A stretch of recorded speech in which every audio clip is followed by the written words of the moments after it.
arıqlama marafonunda olub arıqlamayan şəxsin 5-ci günü. Bugün detoks günüdür. Elə ulduz da qoymuşam ki, elə bir çox aydınlıq bir gün olacaq. Neysə, gördüyünüz kimi qatıq. Ayda bu detoks günlərinin bu qatığı bilmirəm də.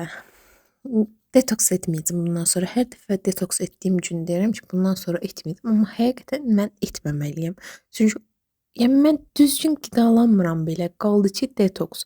Allahın yulafı ilə, otu ilə gün keçər belə. Dəhşət izimdir. Allahım yeyib kilo almamağa nəsib etsin inşallah. Amin deyin siz də.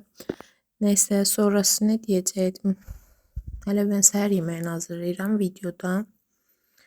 Yəni detokslara balxara anlamadım, amma bir bildiyi var ki insanların. Nəysə. Sonra axşam yeməyi. Xiyarla almanı qarışdırırlar ay qardaş. Yəni nə əlaqə? Alma ayrıca mənim üçün çayın yanında yeyiləcək bir şeydir. Xiyarda yeməyin nə əlaqə? Nəysə, bu gün də belə bitdi. Özünüzə yaxşı baxın. 6-cı gündə görüşərik. Bye.